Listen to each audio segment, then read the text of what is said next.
What's up, bakers? How are y'all surviving the summer? As you all know, the waste in the cannabis industry has been a much discussed subject since we first began, and we wanted to give our brief take on the issues that we face here in the I-502 industry and what we as a community can do to urge officials to make changes. But first, we gotta take a smoke break. So, here's Persephone, my handy dandy mom.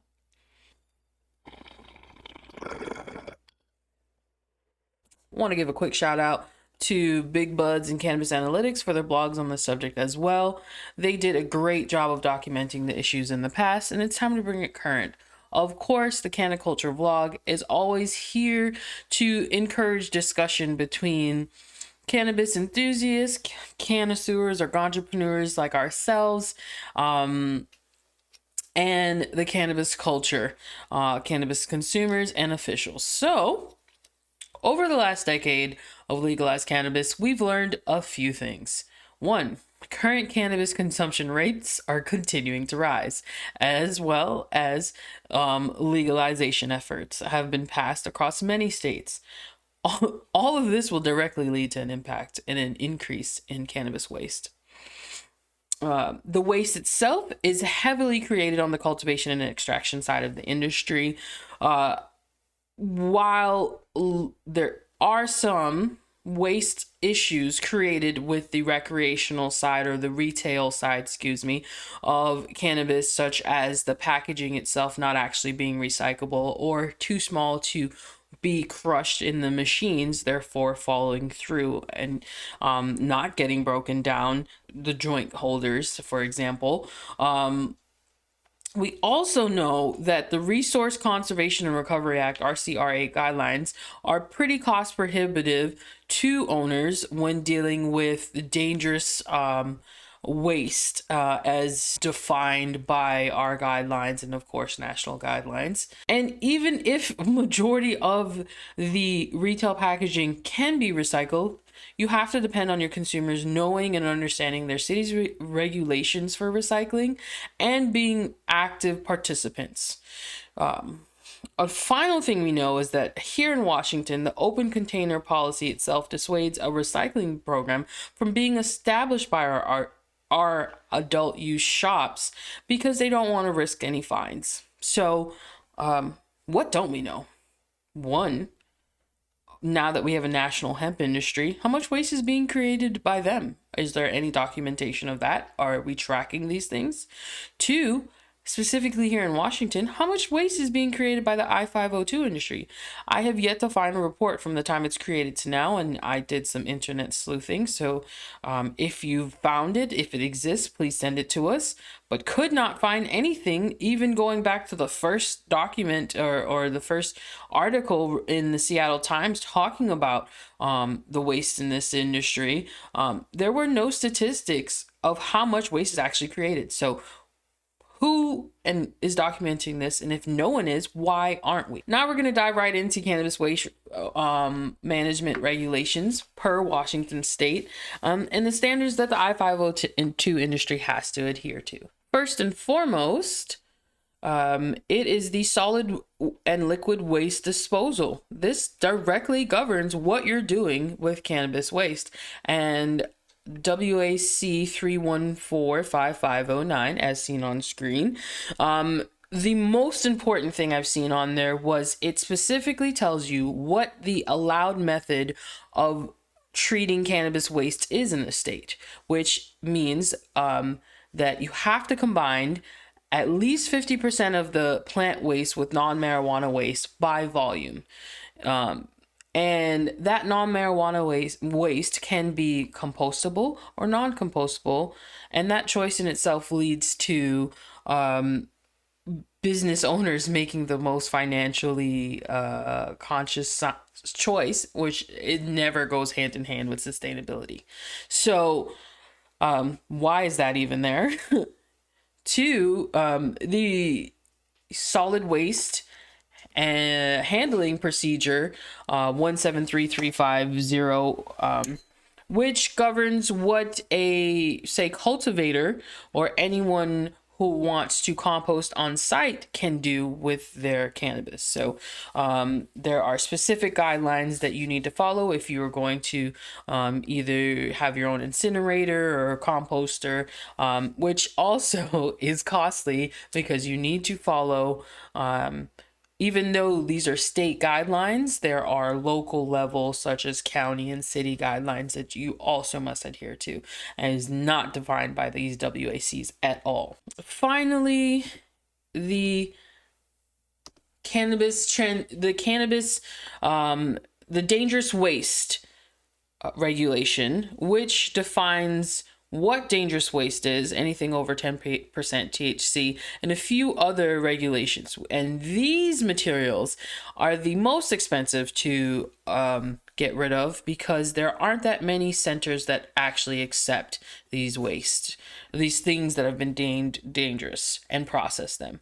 Therefore, you have to pay for the shipping of your material, and usually that's going to be at an end of year situation for most business owners.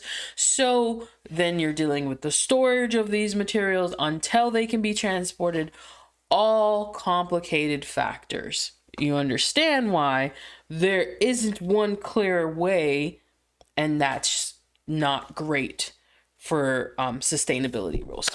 So now that we know the regulations that govern these things, and in our research to find these regulations, we stumbled upon different packages of information that was put together by cities or those local level officials that kind of gives some insight. For example, the city of Seattle put this flyer together, and it's specifically targeted at consumers and teaching them the recycling regulations that exist in King County. However, we found a thicker packet directed at cannabis business owners for their cannabis waste regulation needs. It was a great source of the beginning, and one thing that we saw over and over there was call your local county officials and make sure you're up to par based on those levels. Start there, because likely if you meet their needs, then you've met the state's needs as well. Now that we've discussed how it's being handled here in Washington, let's talk about a state that's getting it right. Colorado has been one of the most forward-thinking in regards to sustainability standards, with the recent amendments that allow for more effective disposal techniques offered to cannabis businesses and consumers. Bringing your consumers in to your recycling techniques is going to be vital. At the end of the day, if they don't know what they're doing, then how can you be successful? Their legislation allows for a consumer to bring in packaging, even if it's not from a retailer that they're visiting, to that retailer for recycling. And that is ideal if someone lives in a place or cannot actually go about recycling or does not know if this product is actually recyclable. Right then and there, it's kind of solves that issue that we're worried about. And we do want to give a shout out to Caitlin Urso, who issued a report that is a great read for any state's regulatory board. It is on specifically the sustainability and the sustainability practices needed to combat Colorado's cannabis industry waste. It reports from water management to air to electricity, because cannabis itself touches all of these things. And if we're looking at sustainability, then we need to look at it on all levels.